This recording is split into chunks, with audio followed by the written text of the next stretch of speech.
Welcome to another Shaner'S Rant. Let's get right into it. Bank of Canada, as you know, a couple of days ago, didn't raise the rates, didn't change anything, but did give us an indicator that food prices and gas prices are rising again, and like we needed to be told that. But let's give it a listen, Mr. Tiff Macklin.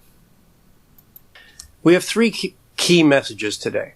First, Canada is being buffeted by global events and geopolitical uncertainties, but our economy is growing, and we expect it to continue to grow. Second, after more than a year with inflation close to the 2% target, higher global energy prices are pushing inflation up. The surge in gasoline prices, combined with still elevated food price inflation, is squeezing more Canadians. And third, monetary policy is focused on ensuring that the jump in energy prices does not turn into persistent inflation, while helping the economy adjust to global headwinds. We are committed to keeping inflation low and stable over time. On a trois messages clés. Premièrement, même si le Canada est secoué par des événements internationaux. Well, I think he's just going to repeat himself. Hold on. Okay, I just sat through the French part, and he does continue on here. Okay, maybe not. Bas et stable au fil de temps. Goes into English here. Let me expand on the economic outlook, the risks, and the implications for monetary policy. Since our previous forecast in January, the war in the Middle East has sent global energy prices sharply higher, boosting inflation. In Canada, growth looks to have resumed after contracting at the end of 2025. Consumer and government spending are contributing to growth, while U.S. tariffs and trade uncertainty are weighing on exports and business investment.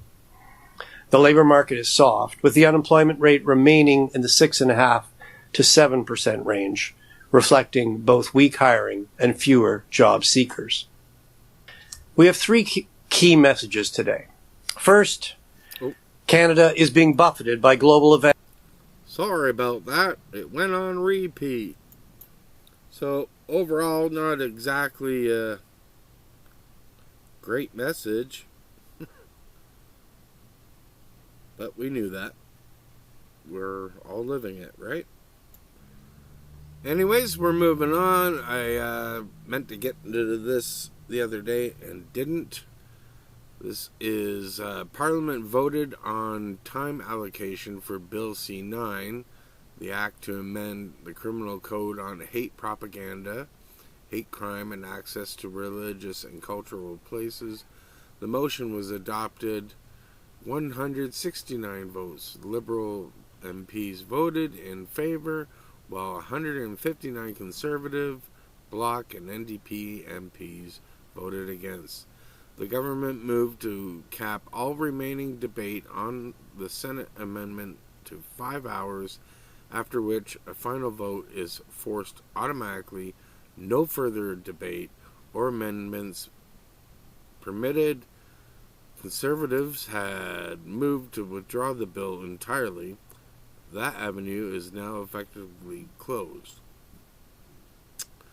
Bill C-9 removes a long-standing criminal code protection shielding Canadians who, in good faith, express opinions based on religious text, protections the Supreme Court recognized as essentials to keeping Canada's hate speech laws constitutional. If you've listened to me before, you know how I feel about this. This person underneath here raises a good point. If the Supreme Court has ruled on the issue previously, doesn't that set up C-9 to be in violation of the Constitution? Well, it is. Yes, completely. That's the whole point of us fighting against it. Moving on. This is Mario for the North. If you watch me, you know that I show a lot of his clips. And this video is about Stephen Harper. And he's going to talk about how great Stephen Harper was. And looking back, the man was great. At the time Harper was in, I really didn't follow a whole lot of politics. I was kind of out of it. And I was kind of NDP at the time because I was working for the post office and I was Cup W, right? And we're kind of told to support NDP. And there was a lot of, maybe it was real, maybe it was fear-mongering. I'm not sure. I can't remember. It was a long time ago, and I had a lot of other crap going on. But there was a lot of fear that Canada Post was going to be privatized and sold off. And so that's pretty much the only reason I didn't really like Harper at the time was, I guess, fear for my job. And so I was NDP, and I fully supported Jack Layton at the time. And he fully supported Cup W and our rights to strike, and which was it, 2011, we did not strike. The RSMCs did not strike, and it was the letter carriers that were locked out. It wasn't even a strike. It was a lockout. So anyways, the whole point of my ranting, and this is why we call it Shaner'S Rant, is this guy's going to give a glowing review of Harper. So let's give it a listen, because now I'm conservative until that changes.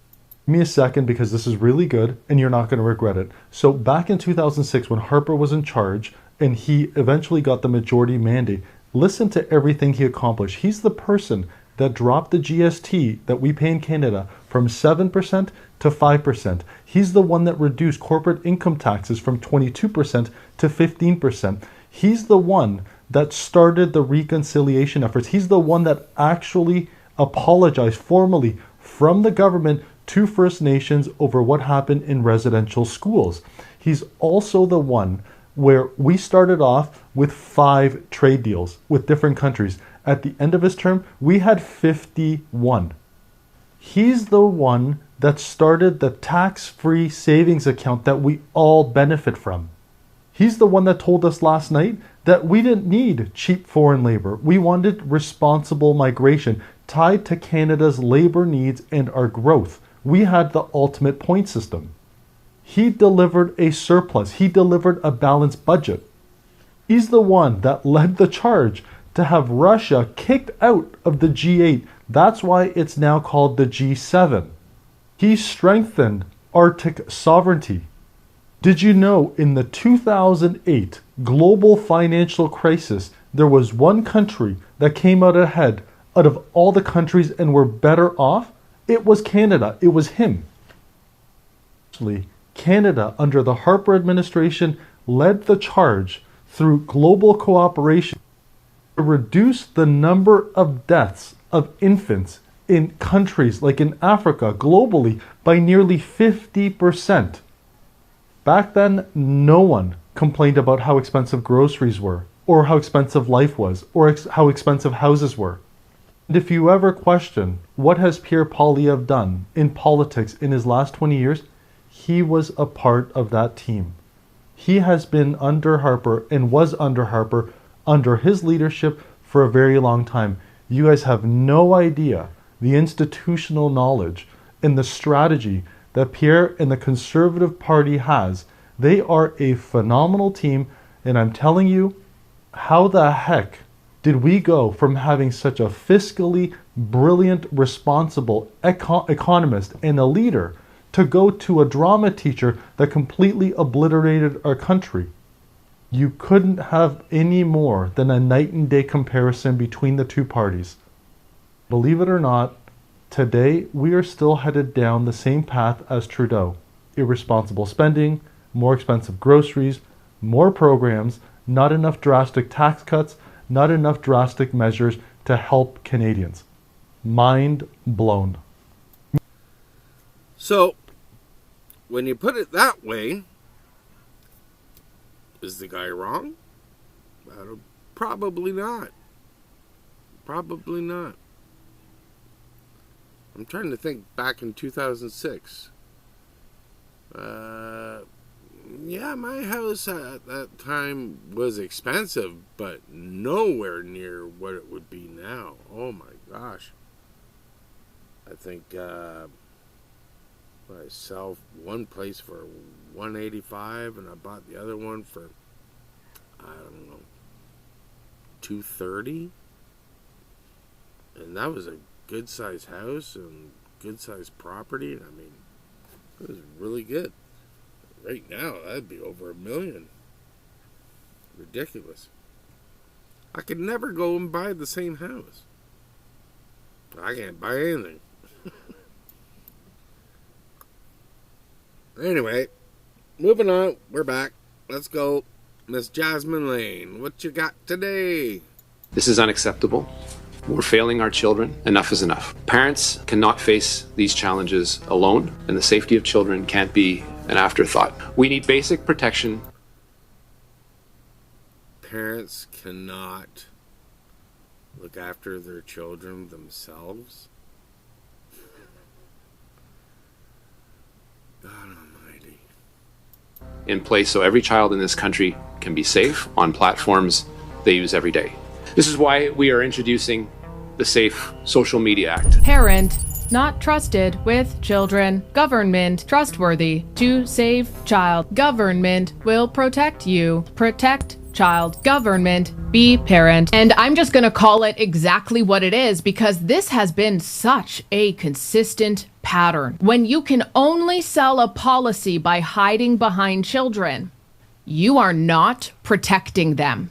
You are exploiting them. Responsibility to protect children from harmful content, including content that promotes self-harm, sex exploitation, violence, hatred, bullying, or the non-consensual sharing of intimate images. Section 11, private messaging exclusion. Even if a platform is captured by the bill, the duties imposed by the law do not apply to its private messaging feature. DMs, group chats, private messages, all of those are explicitly carved out. Why does this matter? Oh, I don't know. Perhaps if the underlying excuse for this bill is to protect children from harm online, why are the documented harms, such as, like grooming, extortion, predatory contact, which happen overwhelmingly in private messaging, not public feeds, the very feature the bill exempts is where children are most at risk of every single one of those things he just listed. The government's own timeline has admitted that this is not going to be enforceable for potentially 2 or more years. The bill introduces a new framework, great, we need more of those, enforcement, compliance, auditing, and penalties,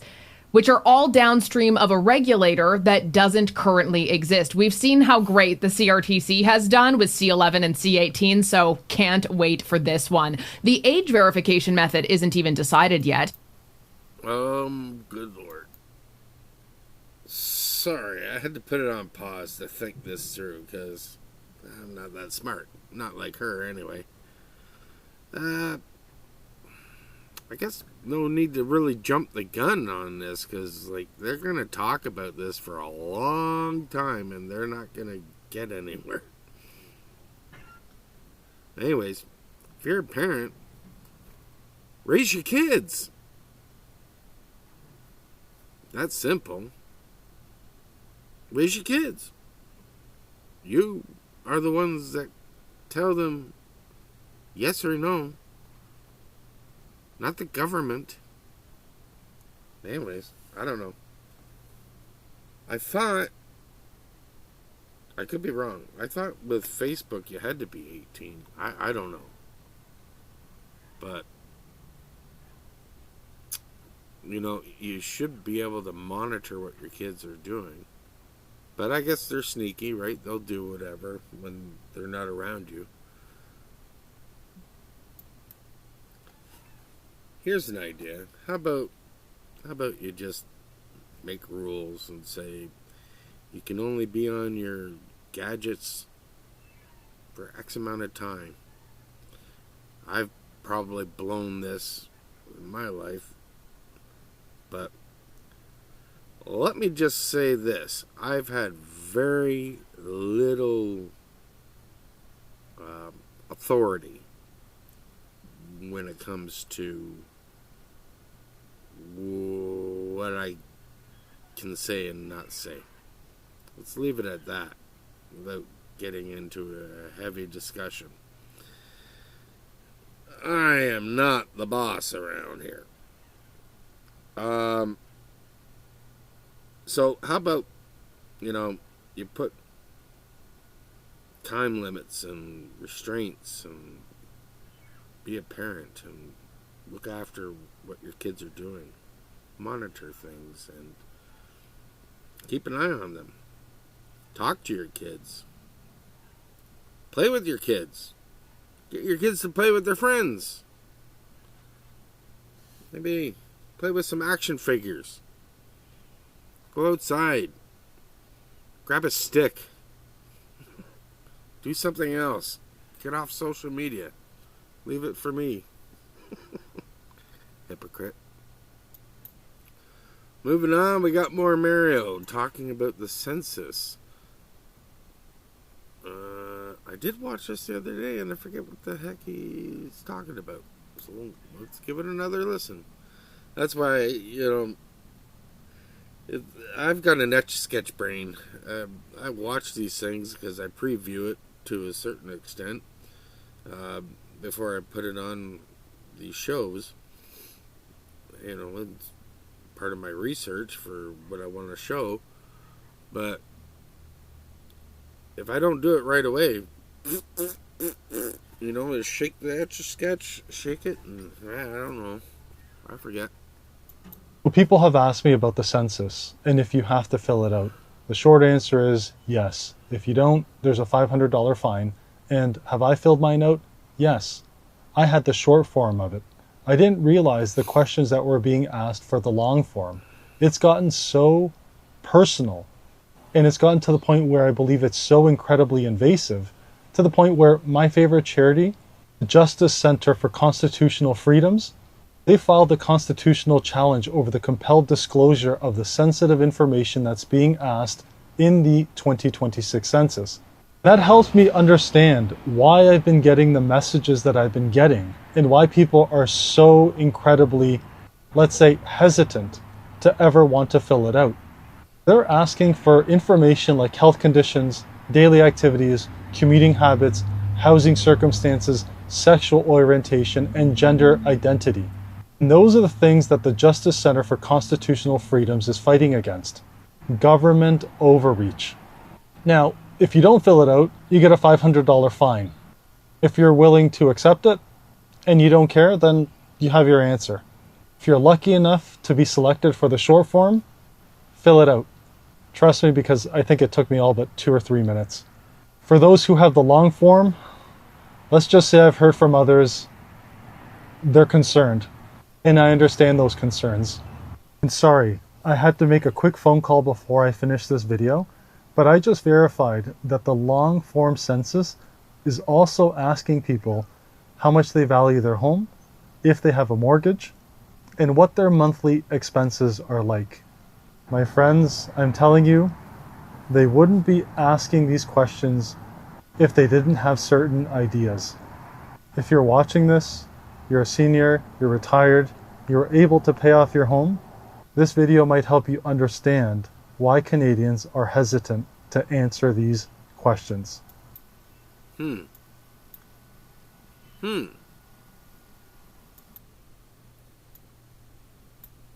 Well, what do you guys think? Is he right on that? Beats me. I'm not the one that filled it out, so I guess I'll have to ask. Leave some comments. Tell me what you think. Why do I ask? Nobody leaves comments. People look at this thing and watch it, I guess, but nobody ever hits the like button or dislike button or leaves any comments. So I don't know what you're all doing out there, but I just keep putting out the content. hoping for the best. Moving on. Mark Carney gave Canadians the only recession among the G20 countries out of 20. Then he spent enough on his plane's in-flight catering to feed a family of 4 for 55 years. Canadians are going hungry while liberal elites feast on taxpayers' dimes. I did a show on this probably a month ago, I guess, maybe 2 months ago. I think I've actually done a couple of shows where I've shown it. These guys spent like a couple $100,000 on food, man.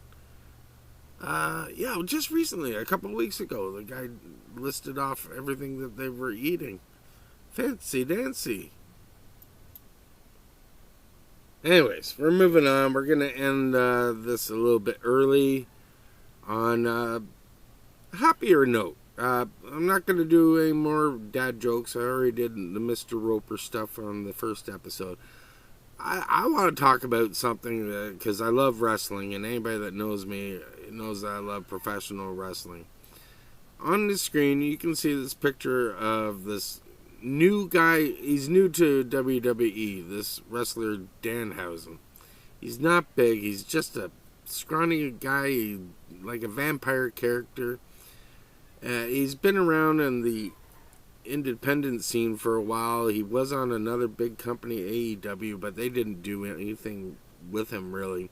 They didn't know what to make of him, really. And this guy, I don't know. He's lightning in a bottle. WWE hired him back in January. They brought him in. They announced him. They introduced him to the crowd, and people were not going for it. So that was Royal Rumble in January. People were booing him out of the building. Within 6 weeks of when it became WrestleMania, this guy was the number 3 merch selling guy in the company. He is very entertaining. They know how to use him. He can wrestle, but he's better off not wrestling. He's just real entertainment, and it's entertainment that takes you out of wrestling. It has really nothing to do with it, but it's goofy stuff. It really is. It's corny, goofy stuff. Anyways, this guy goes around and he curses people, and then they fall down, or explosions happen, or they lose their matches. And oh, what happened to my screen here? Anyways, I'm back. So, anyways, the long and short of it is he cursed the New York Knicks, and then he uncursed them, and then they started winning all of their games until they won the NBA Finals. Here, let me put it on here. What is this, Kimmel or whatever night show this is? I don't watch any of them and couldn't give 2 craps for this guy anyway. But let's give it a listen. This guy is having the time of his life. He's making a fortune, and he went from being a nobody to they are inviting him to the parade, to be part of the team's parade. Unbelievable. There's a WWE wrestler, Danhousen, who. Hold on, let's take it back. There's a WWE wrestler, Danhousen, who uncursed the Knicks. And apparently, after he uncursed the Knicks, you guys won every single game. Jalen, I know that you are a WWE fan. Did this have something to do with it as well? At first, I was a little skeptical, but I mean, you have to believe it now. Okay, yeah, now you gotta believe it. You have to believe it now. It did work. WWE wrestler. So anyways, this guy Danhousen, he's relatively young. He's 35. Entertaining. He's funny. He's funny, and he is having the run of a lifetime. He is one of the luckiest guys on the planet. you just got to tune in. I'm sure you can find him on YouTube. I'm sure WWE has him everywhere. They actually have him promoted for Saturday night's main event from Madison Square Garden on a big billboard. This guy's gone from nothing to... He's massive. He's everywhere. And it's ridiculous. The whole thing's ridiculous. But bless him. Good for him. Anyways, I just wanted to end it on that. So, I don't know. Shut up, Shane. It's no longer a rant. It's just rambling. Anyways, thank you once again for hanging out with me. Hope you learned something. I'm always learning as I go on the fly here. And as always, you have been a dynamite audience, and you deserve to give yourselves a round of applause. So here we go.